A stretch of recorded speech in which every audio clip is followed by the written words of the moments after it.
This week's episode is sponsored by Leica. You're listening to the B&H Photography Podcast. For 50 years, B&H has been the professional source for photography, video, audio, and more. For your favorite gear, news, and reviews, visit us at bnh.com or download the B&H app to your iPhone or Android device. Now here's your host, Alan Weitz. Greetings and welcome to the B&H Photography Podcast. My name is Alan Weitz. And I'm Jill Waterman. And like the cliff swallows of Capistrano, don't be surprised if our audio engineer, Mike Weinstein, swoops in with a question or two somewhere along the line. It's likely that everybody listening has used, or at the very least heard of, Adobe's ubiquitous piece of software called Photoshop. But how many of you are familiar with, or maybe even know the name of the very first and perhaps the most eccentric of the evangelists working behind that magic curtain? Well, you're about to meet him today in our latest episode featuring pioneers of photography and imaging. As Adobe employee number 38, graphic designer Russell Preston Brown was in the room where brothers Thomas and John Knoll showed up back in 1988 to demonstrate a new piece of picture editing software they came up with. It didn't even have a name yet.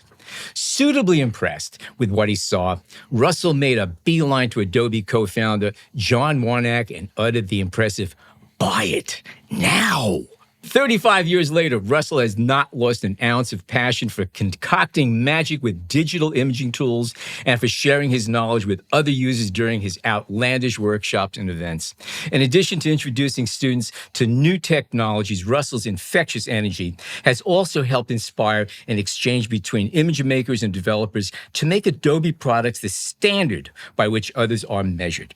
We'll introduce you to Russell in a second, but before we continue, we'd like to hit you up with a little favor. Like they say back in Bensonhurst, you scratch my back, I'll scratch yours. So, this is an easy one. If you enjoy the show, and a box of donuts says if you're listening right now, you do, please take a moment to post a review on Apple Podcasts. Listener feedback is responsible for many of the tweaks we've made over time to make this podcast the kind of show you want to tune into. Also, for those of you who don't yet subscribe, regular updates from us are only a click away, and they're totally free. Please join us. We'd love to have you as part of our family. Now, with that bit of business out of the way, Russell Preston Brown, welcome to our show. Well, I'm pleased to be here. And Alan, I just have to say, this is Alan I'm talking to. That is a voice. That is a radio voice. That is an introduction I have been waiting for all my life. Would you believe it? After all that, it still cost me $3 to get on a subway. You believe that? And wow. Thank you. And thank you. Anyway, you were hired as Adobe's first graphic designer in April of 1985 by none other than the company's co-founder, John Warnock. Adobe was only founded in December of 1982, making you one of the earliest employees. Now, what constituted working as a graphic designer at that time? Was there much crossover between graphic design and photography, or were you primarily concerned with like typefaces, vectors, and such? 1985 is truly the beginning of time. And I had just stopped using stone knives and bear skins for most of my work. I'm not joking. We're talking rub down type and rapidographs. This was the dark ages. And I've come to Adobe as the first graphic designer, art director, because they needed to show the world that this thing called PostScript was going to change the world and that desktop publishing was just around the corner. And so... And don't buy stock in Letraset. Right? Raise your hand if you remember that name, folks. Okay, go ahead. I'm sorry. I'm not going to go down that path. Where was I in the history of time? So why do they need a graphic designer? They need a graphic designer who can program in PostScript at that time. I had to learn the PostScript language so I could draw a circle and a square and put photos on a page. So I had to write this code to create a page before you had programs that you could just lay out a page. So I had to show the potential of PostScript, even though we didn't have Photoshop, Illustrator, InDesign, Acrobat. So that's in the first few years at Adobe. Now, who taught you to do that? Because this is all brand new stuff. This is all brand new stuff. I had a young and agile, flexible brain that could actually learn at that time. Unlike now, I just sat down and there was a PostScript book about writing PostScript, certain things I could and could not do. And so my first task, reveal this, was to hire a programmer to work with me. Ooh. Oh, he's revealed the truth. It needed a programmer. Now, the language was a very straightforward language. If you wanted to draw a circle, I think you did 360 curve 2. You'd write that exact words into this dumb terminal and send it off to a printer, and it would draw a circle for you. But yeah, there's so many other details involved. So getting a programmer to help me create a page, and I had to create an actual newsletter entirely by writing the code for that newsletter that easily could have been laid out in InDesign today in about a day, but it took us, 2 weeks to write the page in PostScript. The word agonizing came up a lot because I remember those days, and it was hard. Things were not It was instant. hard. Yeah. Do you still have your bear skins and the stone knives? So is it fair to say that a lot of what you did early on was sort of proof of concept kind of stuff? Very much so. Mine was to prove that this typography, we had scalable type, we had Illustrator graphics, we could put an image on a page. And so the proof was this document, this newsletter I put out. And we sent this out and they go, wow, okay, so this potential is hiding here. All we have to do is create the tools to bring it to life. And those were, the first tool, the most dramatic one might have been PageMaker, was a big introduction from Aldous. And of course, John Warnock would always say to me, the 3 things you needed scalable text, you needed illustration lines from Illustrator, and you needed what they called in those days halftones, which meant photographs. So you need those 3 elements. And that's what John was trying to bring to publishing at the time. And so there, the proof of concept. Could you put all of those on the same page with a single application for users? Yeah, crazy times. I remember getting an application that allowed me to use several software applications and keep them open at the same time. It was called, I think, Software Carousel. It was revolutionary. It cost $25. Something I'm kind of curious about is that around that same time, I had an acquaintance who became the senior art director at Microsoft. And when he got the job, he had a very interesting request that they bowed to. And that he said, I'm going to take this job and I look forward to it, but my studio is going to be Apple because Windows is not up to speed yet. What was your platform back then? Okay, we all started with the Mac in the box. So I was on a Mac connected to the Laser Writer at the time because that had just come out in 1984. And so that Mac was my choice at the time. But I also worked with a dumb terminal at the time, but I'd never worked with a PC in those early days. And I did hear this story about this art director. And I think it was over time that Microsoft came to that conclusion that they just weren't easy enough to use. But today, there's not much difference, is there? Today, 50% of our Photoshop users are on a PC. I think those figures are still true. I think it's an inexpensive, high-powered platform for working with Photoshop. Yeah. Interesting. Okay, 50-50. Interesting. Yeah, really quite surprising to hear that that's still the case. I think it comes down to cost and speed.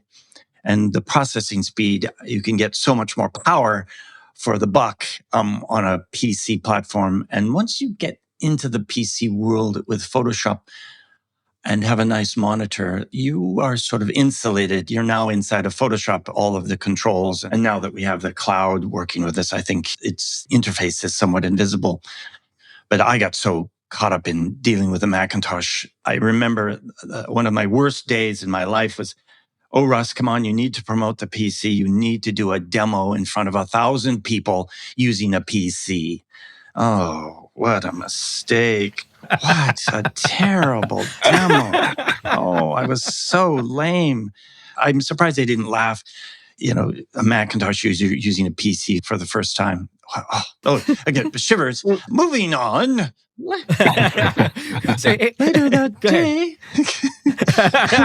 So, Russell, I'm curious. Yes. When you arrived at Adobe, did you have any formal training in photography to complement your graphic design work? So I went to the University of Washington up in Seattle, and I took darkroom photography there. The chemistry, dipping your hands in chemicals all day long. And then, so we had it in high school, we had it in college. And then once again, I took photography at Art Center College of Design in Pasadena. And so I had quite a bit of darkroom and photography with film. So yeah, I had a good background in it before joining Adobe. And what kind of work were you doing with photography back then? Black and white. I was experimenting. I was looking at the work of Jerry Ullsman at the time. Oh, yeah, sure. Highly influenced by that darkroom manipulation and the surreal. And I loved Magritte, Picasso, Jerry Ullsman, put them all together, stir them up. And I tried to recreate that world. But I drifted, I had this sort of minor in photography and filmmaking and drifted toward design. So I came out of school as a designer and I went to Adobe as a designer. But I've mutated and changed again. He's mutated one more time into a photographer now. And I only shoot with an iPhone. I should say mobile phones, because I shoot with an iPhone and a Samsung S24. And so I've set myself out. My goal in life is to show that fine photography can be done with a mobile device and then processed with Lightroom and Photoshop. Yeah. Question for you on that subject. I'm gathering right now that aside from the fact that in school you had film photography, analog photography, you basically went from a film platform into mobile photography, skipping DSLRs and mirrorless. Am I hearing you correctly on that or no? There was a transition point there. I had the Canon 5D Mark II was my sort of go-to early camera. So there was this time in there where I was shooting with that. But it was very much right after the introduction of the iPhone. Correct me, was the iPhone introduced in 2006? 2007, okay. So there marks the point where, what? There's a phone in this camera? Wait, I got that right. There's a camera in this phone? That was a big change. And I started to move away from the DSLR. The quality was terrible, but it was the speed and wherever you are, you have your camera. The spontaneity. It was the software adjustments that you could do that intrigued me that I didn't have with the DSLR. It's the immediacy of having the image ready to go. And as you all know, as things started to progress, better and better quality cameras, better resolution, the introduction of the internet, the introduction of more Photoshop features, then the introduction of Lightroom, I think that all just, boom. 10 years ago, Lightroom came out on the iPhone. Mm-hmm. That's where I really jumped and just threw out my DSLRs and went for the iPhone because I could go right into Lightroom and start processing images. So the answer is there was a transition in there with DSLRs. Oh, yeah. See, I'm fighting this thing right now. Last year, my wife and I, we went to Portugal, and I brought my full-frame mirrorless camera, a Sony A7R3, and my little battery, my favorite Zeiss lenses. And I would say that 97% of all the pictures I took with my iPhone 13. Yes. And I hate to admit this, and like we have another trip coming up next week, and I'm looking at that bag, and I'm looking at my phone, and I'm weighing it out again. And I'm saying to myself, what exactly do I need? But I'm also wrestling with the fact that the pictures, as good as the quality is from my phone, they're amazing photographs I'm getting. Yes. They're different from what I get with the larger format camera. Yes. The signature of the image is different. Technically, they're amazing, but it's a different signature, and that's what I'm trying to grapple with now. Alan, do you think that's about your brain interfacing with the tool, or is it the tool's? It's a combination of everything else. I mean, it's just it's hard to let go of something that is ingrained in me, even though I'm fully recognizing what I'm getting using this wonderful phone. And my camera, I can't talk to anybody on my camera. They still didn't put a phone in the damn thing. I need to tell you something that Thomas Knoll told me. This I found very interesting. He's one of the creators of Photoshop. And I said, I'm shooting only with my iPhone. He says, well, then you're hallucinating, Russ. Ooh. Because the iPhone is a hallucination of what you are seeing. It truly is. Would you care to expound upon that? It hallucinates the colors and the dynamic range and the quality of light, and it gives us what it wants us to remember from that moment. If you compare your reality to what the iPhone gives you, it's this saturated hallucination of the beautiful streets of Portugal and Lisbon. Did you go to Lisbon?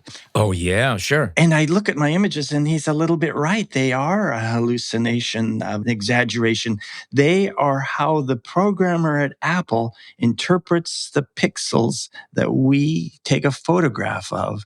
What is their vision for that particular scene?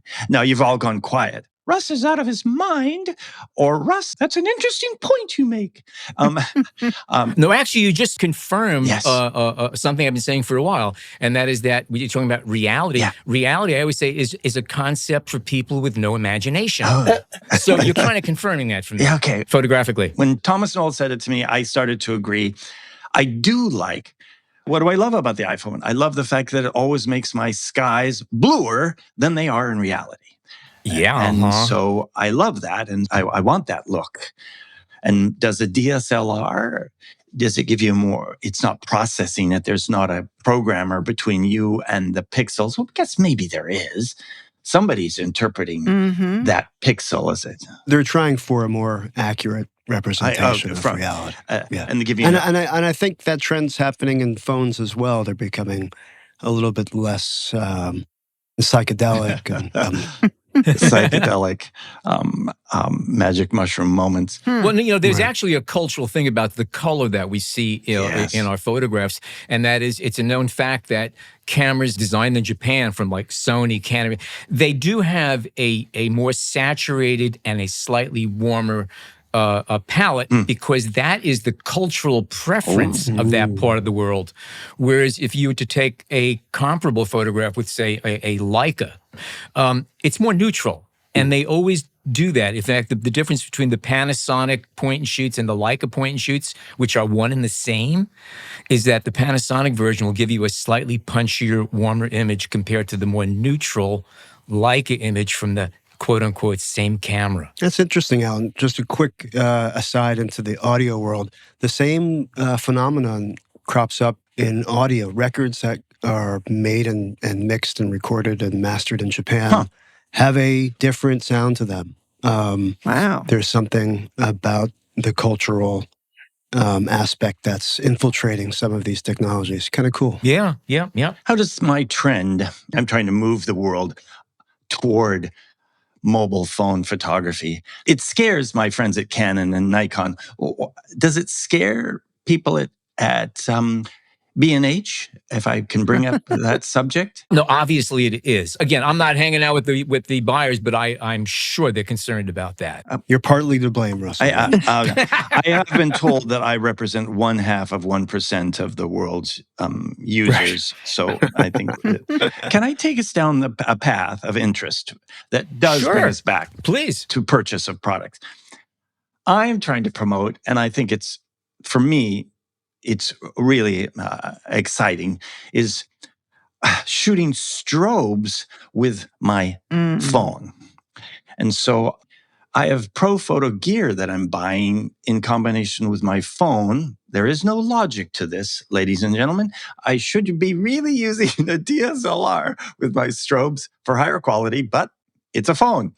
And so I do all my portraits and with the Profoto strobes that are synchronized. And I'm sitting here, I'm buying strobes, I'm buying backdrops, I'm buying modifiers to modify my strobes. I've got a room full of crazy B&H products. It's pretty wild. And I've turned into this photographer and this portrait photographer, and I'm terribly fascinated by new ways. And anytime I see some new modifier, I'm going to B&H site and looking to see if I can buy that. Or am I? Please finish the question. Am I normal? No. Are there? Okay. No, you're a photographer. Oh, there we go. On a very serious note, let me ask you a question now, because I've seen all this, and I'm fascinated by the fact that, and I want to talk to you about how you actually get all of this gear to work together. Again, you're using a telephone to operate photographic strobes. Okay, just exactly what it was designed to do. But my whole question is, even though Profoto has some incredibly small, high-powered lights, and then they have some small, they're like the size of a can of Coke, and they're blasting out, 250, 500 watt seconds of light that you could really put through an umbrella or into a softbox and do, quote-unquote, real lit photography, real lighting, okay? You've got all this stuff, and I keep coming back to this image I saw of this guy who came out with an adapter. He could put all his Canon lenses on his phone, and he's got a 600 millimeter f4 lens on a phone. It's like, at that point, why don't you just put a camera on the back of it? You're already hurting your back. Let's say there's a buzzer goes like, that is the most ridiculous thing I've ever seen, is putting that 600 millimeter lens on a phone. Stop it. Okay, there is a point of total insanity, and you have hit it.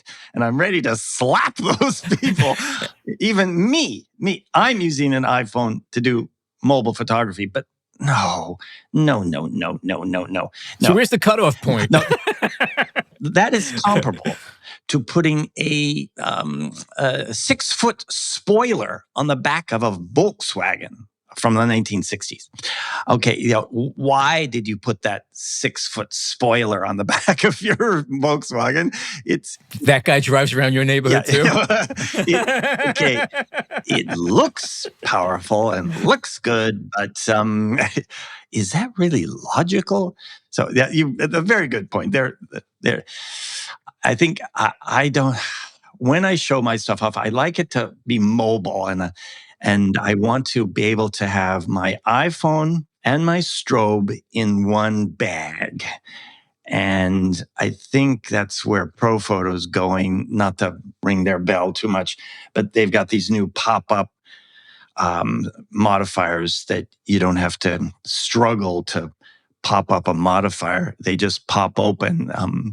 And you said the Coke can. And so I use that Coke can sized strobe. It's not super powerful in combination with a modifier. And if it can't fit into a suitcase, then you're really not mobile. And I can't inspire others to be mobile unless it really is. And that, 600 millimeter lens.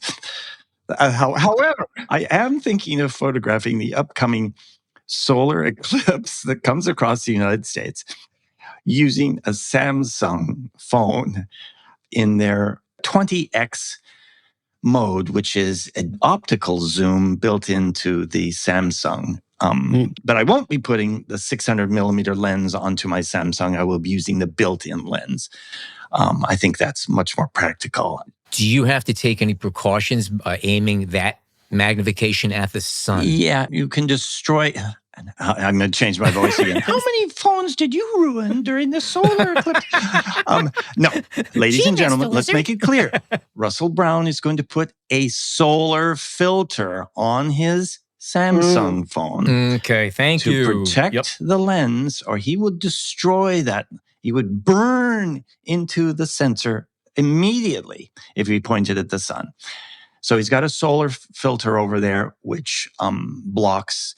It's the same solar filter you can look through with your eyes. So it's that, if you don't destroy your eyes, you're not destroying the Samsung camera.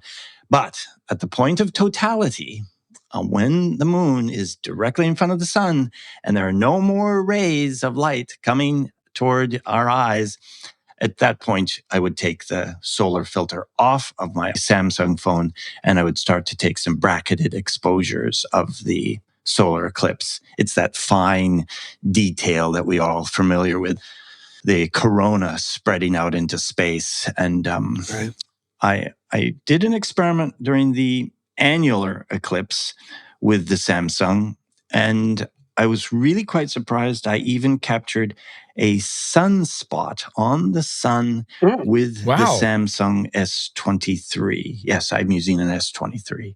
Right. So let me ask you a question. We were talking about iPhones, and we were talking about Samsung. You use different phones, okay? Because and obviously different phones have different, let's call them personalities, and visual signatures. Could be the color or the way it records or whatever. What are some of the key differences that you find between some of the major phones that you've been using? It's a very good question. I'm glad you asked that question. I use 3 different phones. In my daytime photography, I like the color look of the iPhone. It's like I like Kodachrome film. So in daytime, I'm going to shoot Kodachrome. And that's my go-to daytime photography. As I move into photographing a Milky Way, for an example, the winner for the Milky Way photography is the Google Pixel 7. Google has the ability to capture the Milky Way like no one else on the planet. Software programming, they remove the Earth rotation, they align the 15 photographs they're taking over a 4-minute time period. Rock solid, unbelievable night photography. Milky Way, they win the game there. Going down from there, the Samsung might come in number 2 on the Milky Way. And I bring up the Milky Way because it's so delicate and so detailed. You can take pictures of stars, that's not a problem, but the Milky Way is really quite delicate. However, if I'm going to take a picture of the Golden Gate Bridge here in San Francisco area where I am, Apple wins the day on the Golden Gate Bridge. Their color quality, their dynamic range from the shadows to the highlights is better than what I'm getting from the Google or the Samsung. Now I'm in trouble. People are going to write into the show. Well, I work for Google and I hate you. But no, if you do go out to the Golden Gate Bridge, and it goes back to the point about the look. I like the Apple look for the Golden Gate Bridge. If I showed you 3 shots of the Golden Gate Bridge at night from those 3 different phones, people might choose one of the others rather than my choice of the Apple. Do you agree with that? Well, what's interesting, Russell, is there's actually the software now called, I think it's Photoshop, which allows you to manipulate the colors. Shift Command L, man, it's magic, I'm telling you. You guys are bad. Lightroom is where I take them first. And yeah, I can make the Samsung look. I can bring it into the way I want it to look, and I make the Google Pixel bring it into my range as well. But I see not all programmers are the same. Oh, now I'm going to get into deep trouble when people are listening to this. Go for it. You're really talking about the programmer who's programming that pixel as it comes in through the lens. The sensors, I've been told, are very similar on these cameras. So the sensor data comes in, and now the programmer stands between you and what appears on the screen. And so I say it's the programmer at Google, it's the programmer at Samsung and at Apple who make this determination. And I like what the programmers at Apple are doing. Ooh, did I say this? Oh, I did. I did. By the way, there's nothing wrong with that because it's parallel in camera manufacturing. Yeah, okay. I don't know what the status is right now, but for the longest time, most of the sensors that were in many of the cameras that were competing against each other were all made by Sony. Yes. And what's the difference between it? How Canon processed the color and everything, the contrast, and how Nikon did it. But for a while, there were a lot of cameras all with the same exact sensor in it, and the only difference was how those engineers interpreted the information that's being captured. No difference. Mm-hmm. Alan, is that even within the digital negative? These differences, do they crop up in? I'm not sure, but I'm going to say no because digital negative is basically all the data that the sensor captured without any editing, without anything. That's just everything there is. Nothing's been touched. We don't have access to the digital negative. We only get to see the raw data that's been interpreted. Right. Sometimes I know what I'm talking about. Sometimes I don't. But it's been touched by each of the programmers on the way to. If you compare the raw files, go back to the Golden Gate Bridge at night, you look at all three raw, and they've been interpreted differently from similar sensors. Sure. Even then. Okay. Gotcha.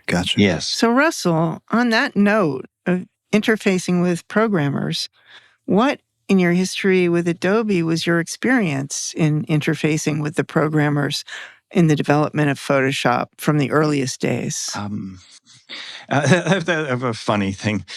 I turned to the early days. In the early days, there was 3 people working on Photoshop. And we turned to each other and go, do you like it? I like it. Do you like it? Let's do it. Okay. That has changed dramatically today with 1,000 people making that same decision.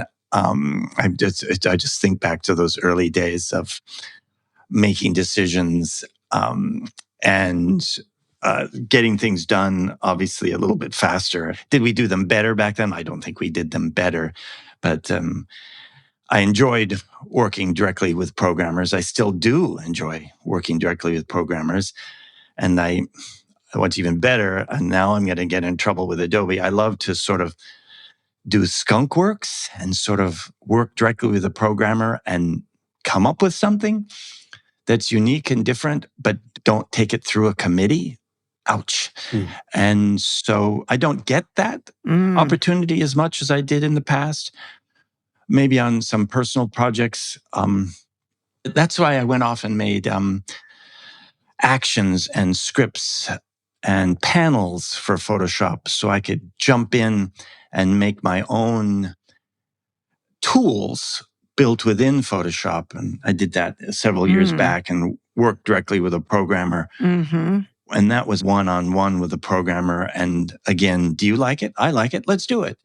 And that way I could distribute tools to Photoshop users without having to change the interface or make adjustments to Photoshop. I can merely insert the tools in as an action script. That was a pretty cool opportunity that I did several years ago. You're the guy responsible for that? I hope that's on your resume. That's pretty good. A few. On my resume, somebody said to me, Russ, have you seriously considered getting onto LinkedIn to expand your career? I'm going, wait a minute, I'm 68 years old. I'm 38 years at Adobe. I don't think I need to expand my career at this time. What am I going to do?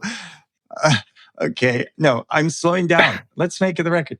Russ focuses on inspiring people on Instagram and Facebook, and I'm really focused on special events and trade shows. So I'm really focused on Adobe Max. I want to ask one question to plug into the previous thing we were talking about. It was just a little comment that I wanted to throw in there about using different phones for different types of photographic applications. Each of these phones have their own little signature that they use.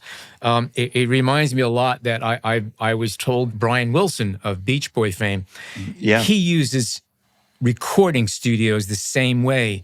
He's very attuned to texture of sound, and all of the recording studios in Los Angeles, he knows the signature of each of the studios, and there are certain songs that he'll only record in certain studios. And I think there were a couple of songs that were recorded pieces of each song in different studios to get the sound he needed, because the studio itself is an instrument. Yeah. Wow. Yeah. I'm going to use that's basically this what in the you're future. doing. I'm going to steal this one. Here's another quick factoid that might be interesting on that same vein. The sound of Talking Heads, which has a very staccato, a very kind of lively and percussive sound, that happened because of the slapback echo and room effect of playing at CBGB's. It's a direct result of their live performances. They wanted to record that in the studio and get that same sound. So interesting. But yeah, Brian Wilson, his main instrument is the recording studio itself. Interesting stuff. Anyway. On that note, we're going to take a short break for local traffic and weather. You know we don't really do that. And we come back more with Russell Preston Brown and the history of Photoshop and where the heck we're going with it. Stay tuned.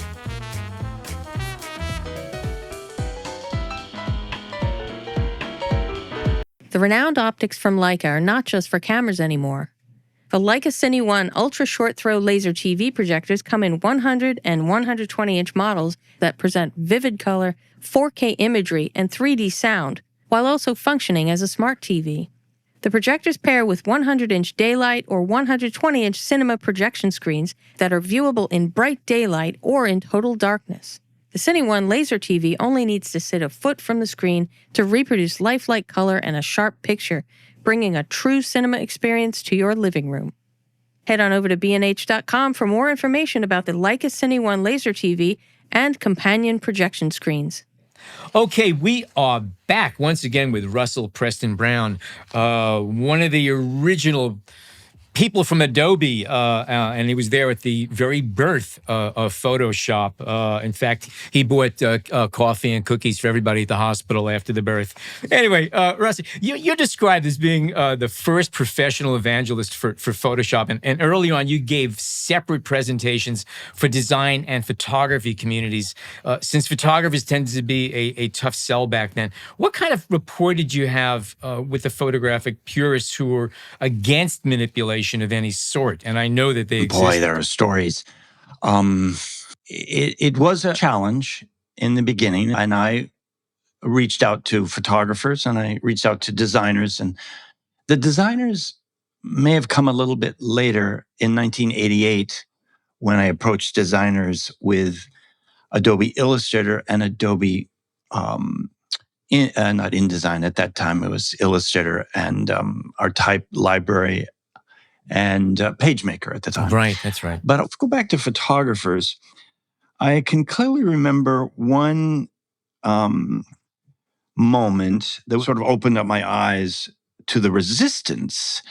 I was in Perpignan, France, by invitation of Rick Smolin of Day in the Life. And he wanted me to come out. He says, Russ, it's time to introduce digital to this world, this analog world of press photographers. Did you just laugh? Yeah. And so I said, okay, let's give this a try.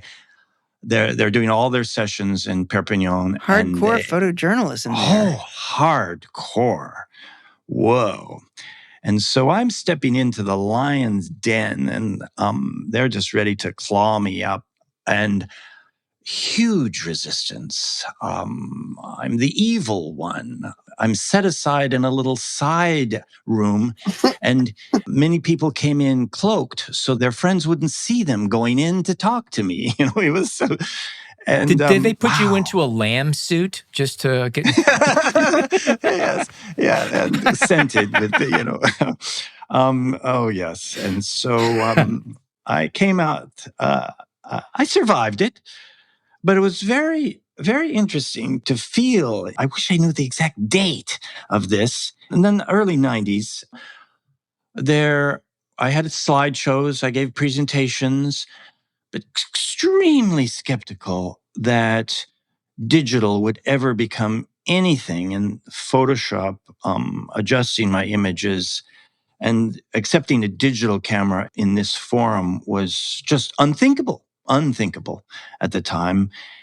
I think I got that same response in that same time frame trying to introduce this to Greg Gorman.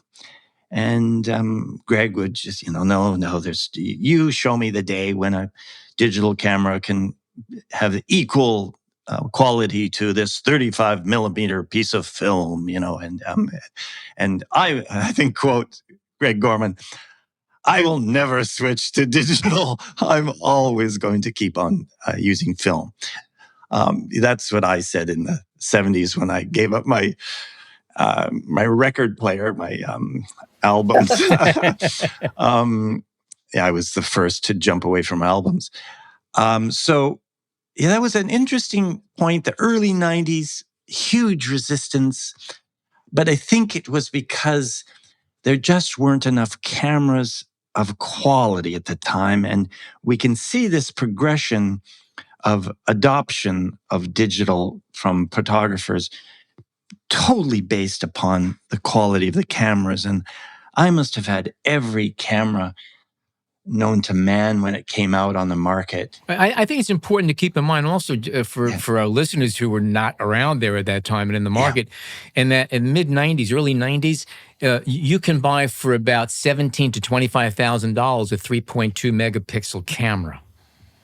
Yeah. That will give you lousy image quality and was much in demand. There was a good argument to say that film was better at that time. Very easy to fight it. So, education-wise and evangelize, you start in Perpignan and you get booed off the stage. And then you expand out from there and you go to the Kodak Center Photography in Camden, Maine. They got that set up and running. That was an educational site. And Kodak has their very first digital camera. I don't know if you remember this. It was tethered to a 20-pound brick that you held over your shoulder, which was a disk drive and a power supply. So it's essentially a Kodak film camera altered to become a digital camera. And you'd walk around with this backpack. It reminds me of those first mobile phones. You remember those giant mobile phones? And I remember some photographers would show up and said, the closest or the only way I'm going to get next to a computer is by pointing at one. From photographers. Yes, that's a computer. But they're not going to sit down and touch it or use it. It just didn't feel right, did it, in those days? As a photographer, why you put the film in the camera, you go shoot, and you process the film.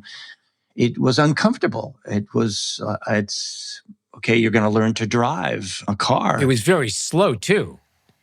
It was no speed. It would take an hour to download 1 gig of data off a card. We forget about the speed, don't we? Yeah, go ahead. Yeah. Russell, this is interesting to me because, you know, that means for over a decade at Adobe, the pioneers and the visionaries who were creating software such as Photoshop had to contend with this reality that the infrastructure wasn't quite up to snuff to make this a viable thing.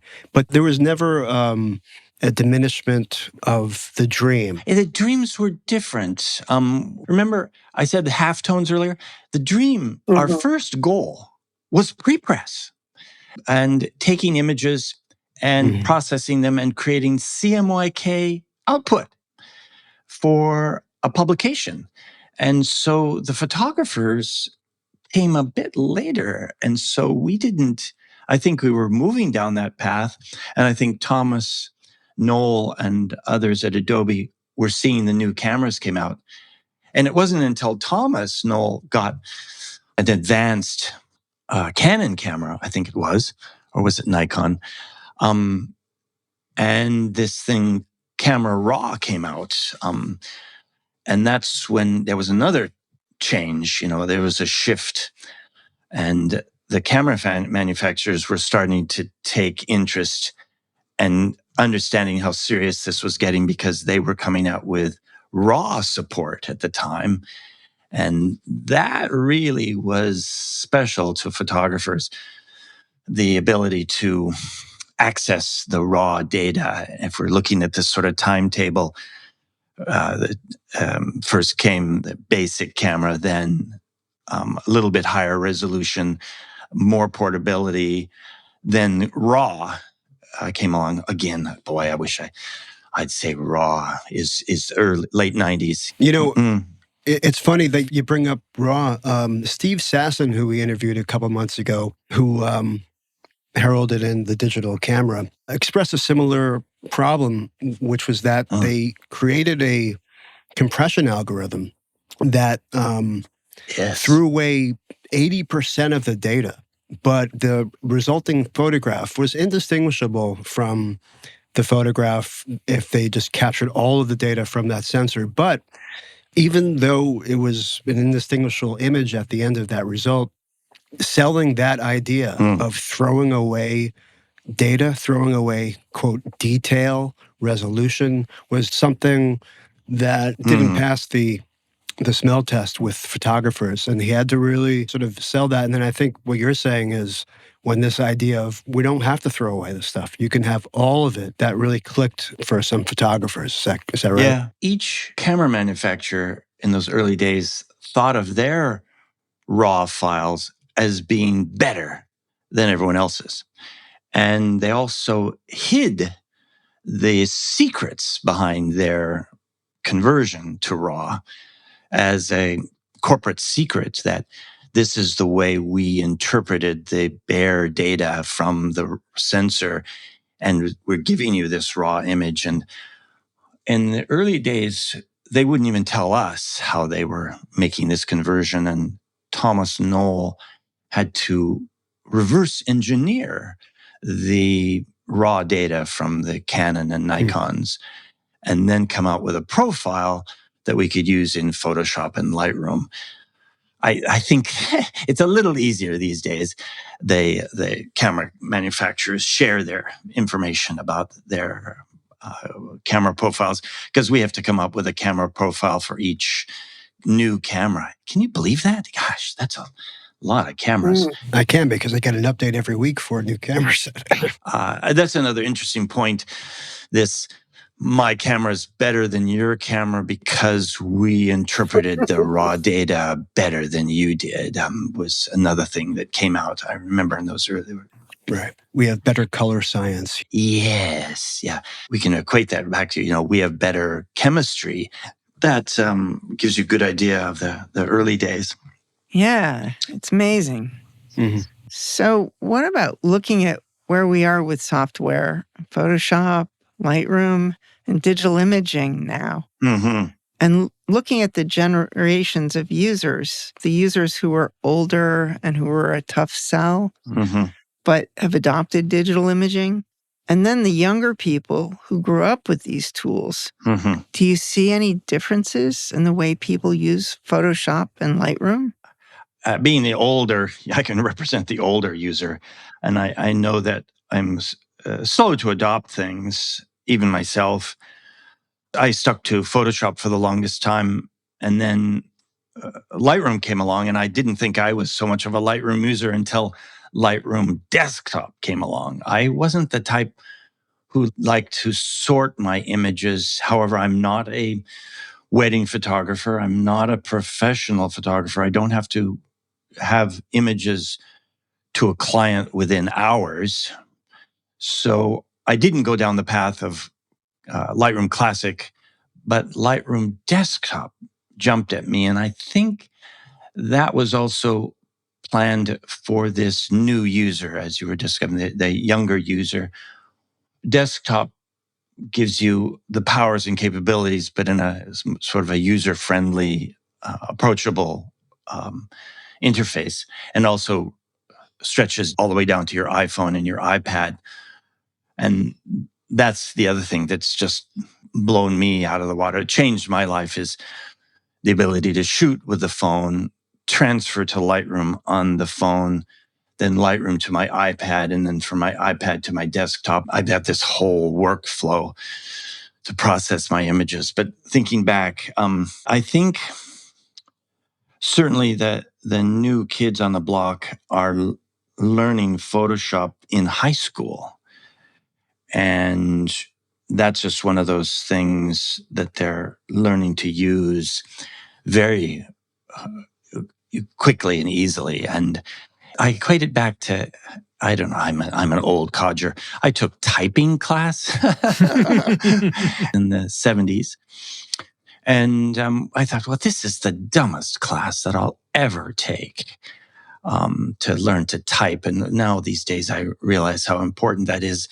And I think kids today have a much better appreciation for learning to type and interface and keyboards and Photoshop in high school. And I don't know whether maybe they're teaching Lightroom in high school, but yeah, it's a new age of young kids picking up on digital much, much faster. And with, this type of training going on, where does that leave us? I think I'm a classic user. The classic users we pick up what we need to pick up. And though we can get caught in our ways as well, we know how to do a particular way of processing an image in Photoshop and Lightroom, and we stick to it. And take me, for example. I am an early user of levels. Levels is extremely powerful in Photoshop. And levels is my way that I change color cast. I go into the red, green, and blue channels of an image, and I adjust color cast. But that's a thing of the past. Now everybody uses all of the other sophisticated tools for adjusting color cast. So as the old dog, I not learning new tricks. I never used the new color balance or capabilities in Lightroom or Photoshop. Very sophisticated, midtones, highlights, shadows. I have all of those in levels. Are you levels people? And so I can get it done with the older tools, and the same way that maybe new users are getting it done with these brand new tools in Photoshop. Well, I think that's an important thing, because basically you have this one application that could be used depending on how you're comfortable at any different level. Yes. It's not like you have to use this route. No, there are many routes to get to the same point, and they'll all do the same thing, but what are you comfortable with? That's really what it boils down to. Yeah. Alan, that's an interesting point, because you have now some of these pieces of software which are many decades old. I'm using right now Pro Tools, which is an digital audio workstation, which has many iterations and incarnations, and in 2023 it's a very different beast, but it's kept from the mid and early 90s when it first was introduced, all of the original tool sets. As it expands into new frontiers and a whole new way of audio editing, all the old stuff is never thrown away. And that's interesting to me, because there are people who are starting Photoshop or Pro Tools who are 15 years old, and there are people who are still using it, and who started using it back in the 90s, and they're 80 years old. So it needs to encompass this really broad user base. We hesitate. Oh, we hesitate throwing old things away. It's just so dangerous. That's like, moving the stick shift on your car. That would really drive our users crazy. If we ever change the interface, we always have to have a legacy switch in our preferences. I don't know if you notice. if you don't want to move into the future, you can click the legacy button and be right back where it used to be. Right. That's just something very dangerous. That's the little abacus icon on the top, right? No, it's the come now. It's the stone knife. It's a stone knife icon. Speaking about stone knives, can we talk about the 800-pound gorilla for a while? Yeah. Is it time? Oh yeah, man. We've been kicking this can down the road for a while. I just want to tell you that. I mean, we're talking about AI now, and this is something I've been eyeballing it with piss eyes for a long time. And then about a month ago, I decided, all right, I'm going to start playing with Firefly, and it's been an adventure. Just as one example, I mean, I started just using prompts, and I have been working on a personal project on benches in city parks, in this very specific style. In monochrome. And I went in with prompts and I gave very detailed description of my photographs. And it came up with an amazing quote unquote photograph that will fit perfectly in with my series. And I did a few of them, and there's one or two that they are as photographic as it gets, and it's exactly in the style of the same visual signature as the photographs I'm doing. And then I started using my own old Kodachromes as basis for new works, taking a picture of something and then describing it or hitting song lyrics to it or something. And I'm fascinated by what's coming out on my screen. The problem I'm having with it, though, is that every time I hit that refresh button and get 4 new amazing variations of this data, it's not much different than when I was 5 years old and I held that cardboard a kaleidoscope in front of and turned it and watched all the colors fall into place. It's random. It looks great, but this is not my vision per se. I'm influencing it. But this is just random chaos coming up on the screen. Interesting. Before I make my statement and set the stage for this, perhaps I'll just set the stage and so you know where I stand on all of this. When AI initially came out, before Adobe jumped into the ring, and I looked at typing text in, space girl on Mars with frogs. Okay, it bored the heck out of me. It just like, that isn't interesting at all. How stupid. I would fly to Mars with a space girl and bring some frogs because I'm a photographer. Right. But zero, that did nothing. I avoided it for the longest time. But it wasn't until the Adobe synchronized it, brought it into Photoshop, that I could take my own photograph and add things to it. Because I grew up as a graphic designer and then mutated into a photographer. So graphic designers will do anything to get your attention. And photographers, I know photographers who won't even remove a phone line from their photograph. We know these people exist. The people who would never remove a phone line, and the people like me who would move the pyramids if it mattered. And so my theory and my feeling on this whole thing is, and it's very old school, I would rather go to the desert and photograph the person than type in the prompt for going to the desert to photograph the person. But if I go to the desert and photograph the person, I want to remove the footprints, and I want to change the sky, and I want to add an alligator in the desert if I want to, and I will. And that's where AI comes in for me as a photographer. I love photography. I want to get out and do photography, and then I want to enhance that photography once it's done.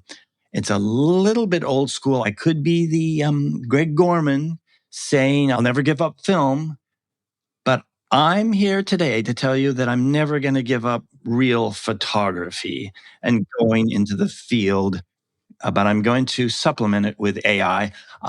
There's my statement. Now your response. There was a similar schism when we were talking to this AI photographer, or promptographer, as he calls himself, Boris Elgison. Mm-hmm.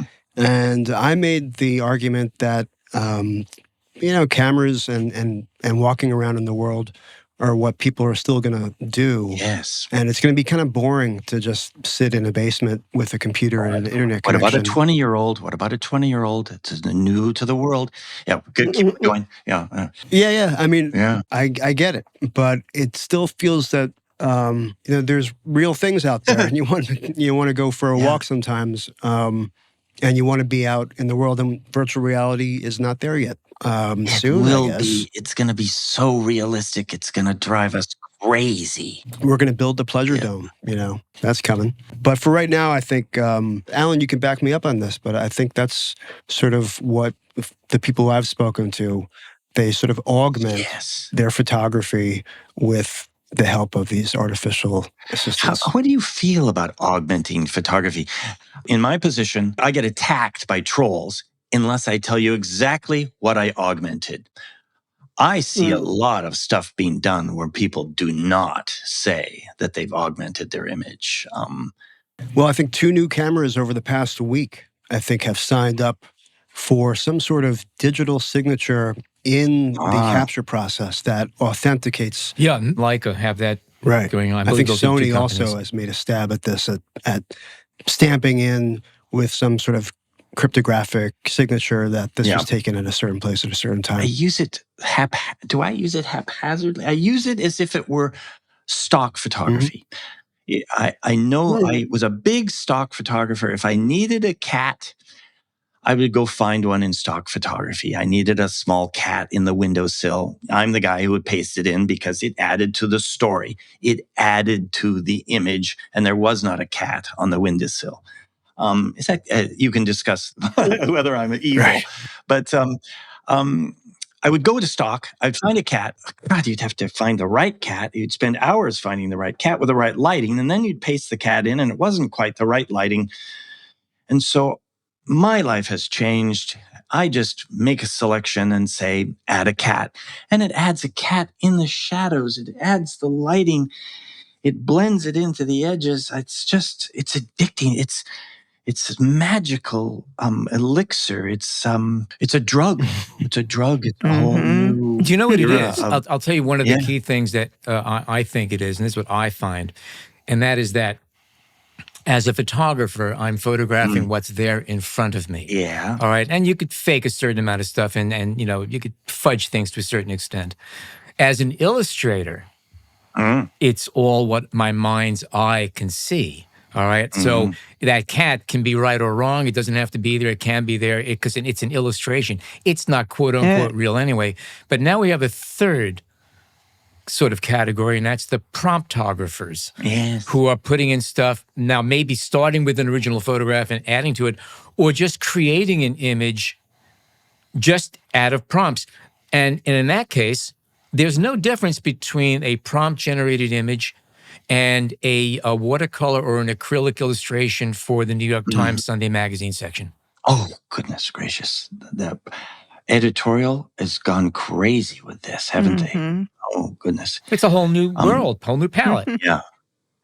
They don't need to go get the illustration done to illustrate an article in the New York Times or in a magazine. They can dream it up with words. Have we just aced out a huge number of photographers or illustrators whose job it was to create this editorial art? Wow, that's another podcast next week. We'll be you are joining us next week, right? So it's as we discuss this, you're making me feel a little guilty. Okay. No, it's a process. It's evolution. Look, this people went nuts when they started taking photographs. Okay, there were people who went batshit crazy because of photographs. It's it's not art. It's the end. It's the end of art. It's the end. Yeah, I know. Yeah, Picasso and Renoir are history because photographs are here. No one's going to look at art anymore.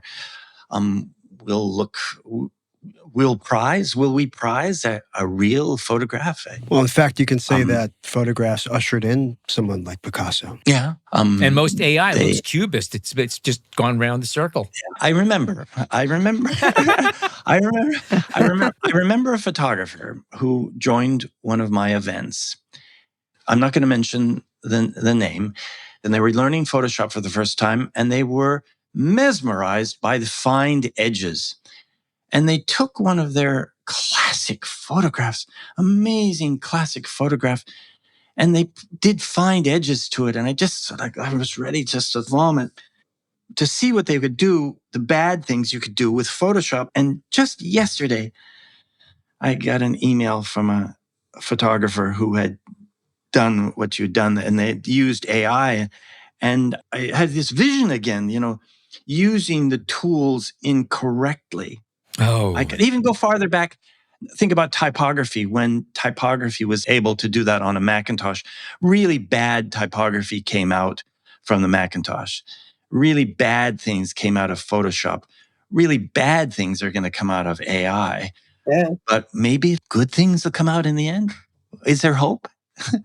Well, when I was in SVA, I had a filmmaking workshop, and the teacher we had, I remember early on he was using just fixed focal length lenses, and then one day he came and he bought him for a zoom lens, and he was all excited, and everything moving forward, he did not stop zooming.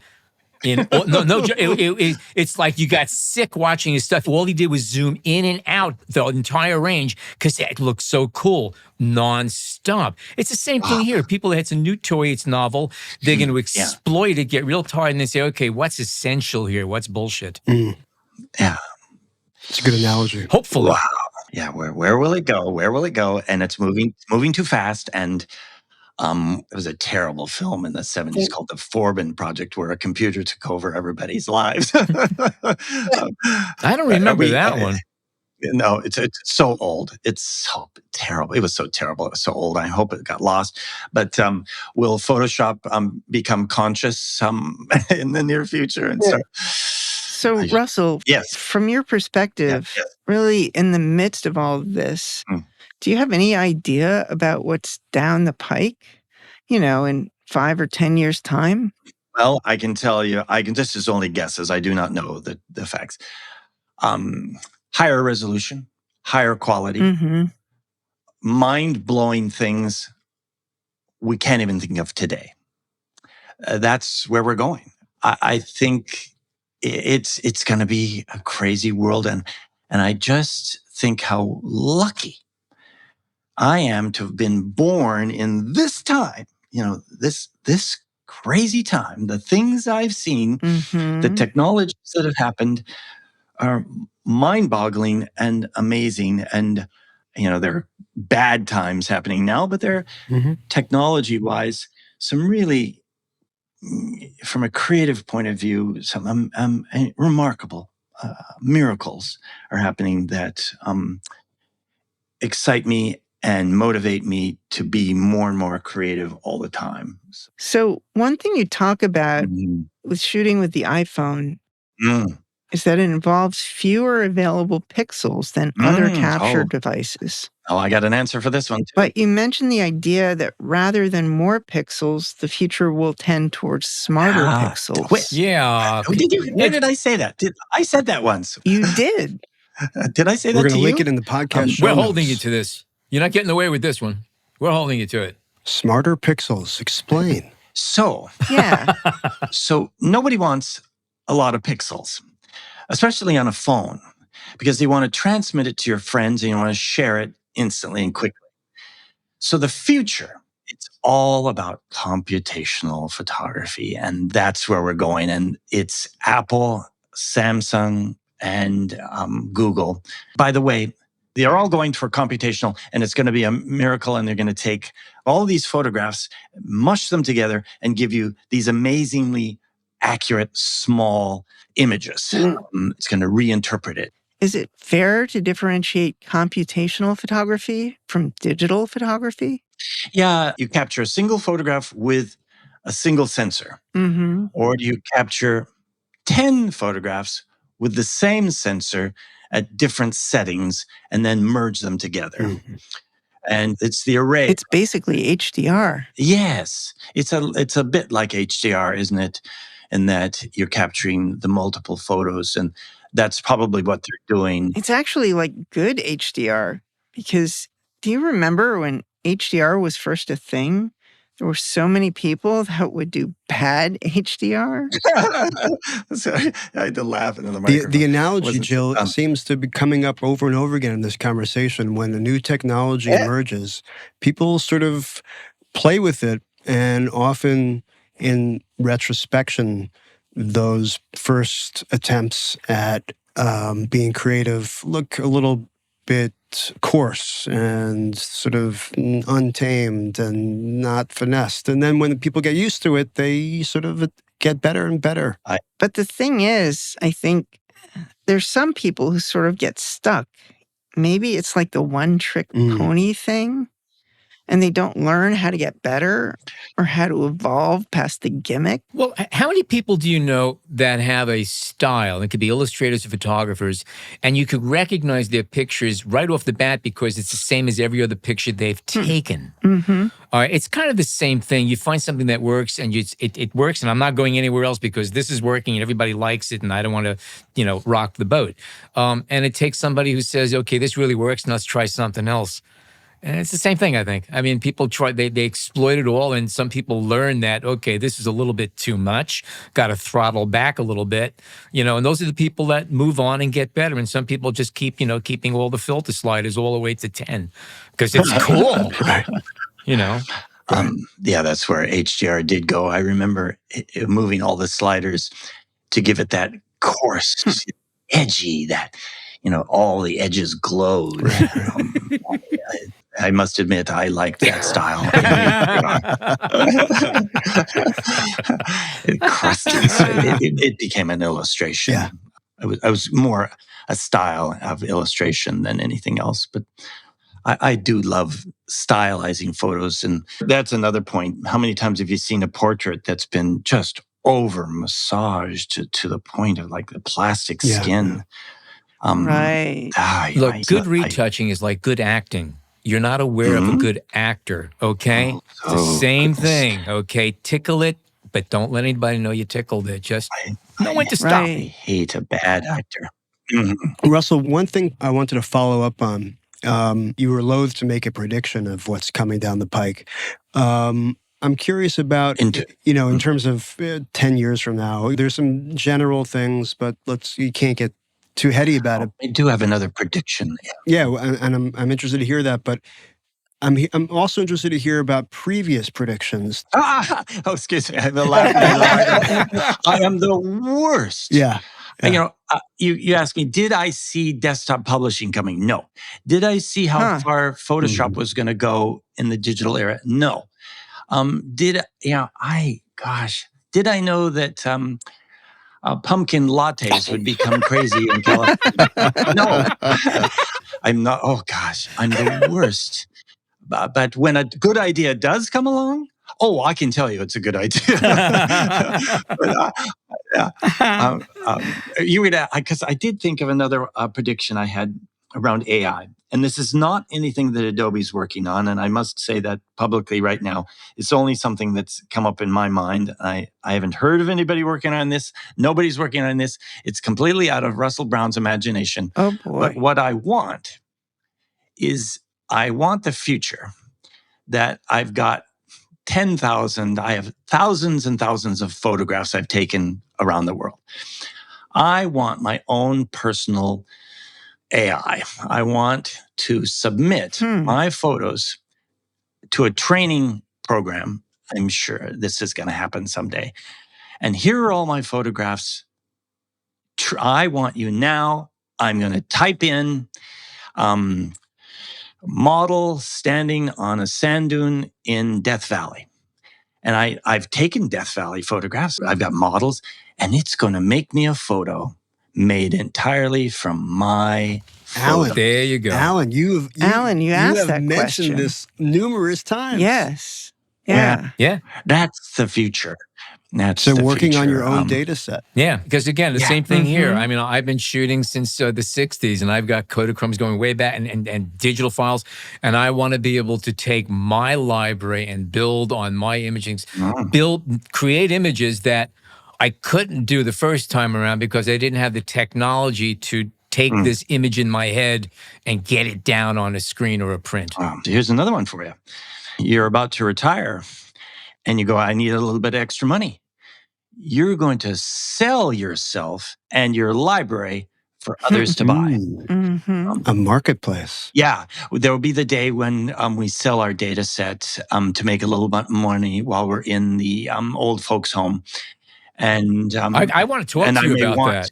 I may want your data to be included in my photos. No, I'm gonna say something that it might sound a little bit kiss up, but the truth of the matter is it's really true. We've had a lot of guests on this show who have affected our lives.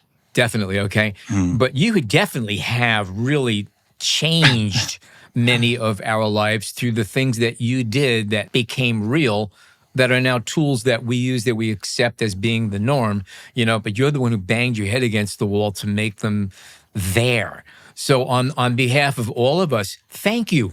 I'm honored. I'm honored to have been part of this. And I will quickly say that, yes, I was in the right place at the right time, but I made my fair share of contributions, but it all comes back to, what if the Knoll brothers had not decided to make Photoshop? I want to see that Jimmy Stewart episode of A Wonderful Life where Photoshop didn't appear. Would we be using Letraset's version? Who Whiteout, would have come up with extended kits of whiteout.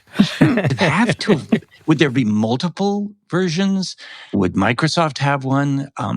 Would Apple have a photo editing program? There was this niche that had to be filled, and we seem to come up with a de facto standard. And there's certainly competitors out there who try and create tools that have all the Photoshop capabilities. And some of them even copied the Photoshop menus. I loved those programs. If you can't make your own menus, so let's just take Photoshop's menus and put them into our own application. It would be really interesting to see. And there's the other Jimmy Stewart. What if I wasn't involved? Yeah, exactly. What would have happened then? It's a very interesting thing. Not that this is the end of my life, but it's getting to that point where you got to give up someday. You have to leave Adobe. You have to stop playing at some time. You got to start something new. You've been dragging this on for a while now. Come on, I've come been up with dragging something this new, on. kid. There are people at Adobe who spend 2 years at Adobe, then they go to 4 years to Apple, then 6 years over at Google, and then they're back at Adobe. The Silicon Valley hopping, the group of people that hop around from company to company. And I just got too settled in, and I enjoyed what I'm doing. And if you are And you just change your costume. stop it. Yeah, I did. I have a theme each year. I just say this to people. If you are in a job that bores you silly and there's no creativity in the job at all, get the hell out of there. Maybe that's too easy to say. Maybe that job pays really well and you've got to do it and you got to pay the rent. And finding that perfect job, I was struck by lightning. I was extremely lucky. I was in the right place at the right time, but I think I had the talents to fall into place. I think I would have been fired a long time ago if I didn't deliver something. Oh no, back. that's a fact. I mean, there's a limit to how far you can go just by shooting your mouth off and sounding real sparky. Yeah. But then you gotta produce. And if that's not the case, you're out. But you're still here. Sounds like the students in my art center class when you're doing your crit on the wall. There was always that one person who really could just deliver. You have crap on the wall, but you could make crap really sound great. We all know those people. They could describe their crap on the wall. like no one else. And they ended up as a salesman at an ad agency. Yes. Yeah. There you go. Hey, there you go. You have a profound closing question for me. It's just been on your mind that you want answered. Is that right? Yes. Have you or have you ever? Oh. Yeah. Okay, we'll leave it at that. That's right. We just wanted to know. That's all. It's been about, I think 4.5 hours so far that we've been recording, and we haven't even gotten to about half of the questions we really planned to talk with you about. But today's been a truly wonderful experience. And Russell Preston Brown, thank you so much for taking the time to talk with us and give us some insights into how we got where we are today. And I know we put just a little bit of a dent in it. Your work is wonderful. And where can our listeners catch up on what you're doing? You're doing an awful lot. That is a very good question. I'm glad you ended in this question. If you want to know what Russell Brown is up to, the best thing is to go to Instagram and check up on the things I'm doing. I post everything there, including my tutorials and my movies. But in terms of new products, new cameras, new phones, it's Dr_Brown. So essentially Dr. Brown. It's amazing. I thought, okay, I have to put an underscore in my name because no system could ever have a space in it. In the early days of Instagram, little did I know I could have just put Dr. Brown in. So Dr_Brown at Instagram to find out what I'm up to, latest new toys, and my latest new images that I'm posting. And in terms of this next year, look for more photographs from my mobile phones. This is my year to give back to Adobe. As I gradually slow down, I'm going to give seminars to Adobe employees around the world. And then I'll finish off the year at Adobe Max in November in Los Angeles. And that's the sum of my next year. Woo. And I look forward to hey, could you imagine how fast the world is moving? What crazy new things are we going to have in Photoshop by November 2024? At the speed we're moving, it's going to be pretty amazing. You know, I always describe people aging as, their paint is slowly drying, and at a certain point, the paint's dry. Your paint is still very wet, my friend, and it should stay that way for a long time. It's encouraging to hear somebody who's been around the block more than a few times, and I'm in your bracket, my friend, and you still have the right attitude. You're still looking forward to what's out there. You still have that spark of curiosity, and that's a magical thing, and it's a treasure to have, and it's been a pleasure sharing that little spark for the past hour or so with you, and we can't thank you enough for joining us. It's been a wonderful, wonderful interview. I've done lots of interviews. I'm going to make a statement. I think this was one of my best and most interesting because I got to interview you. Did you notice that I was asking you?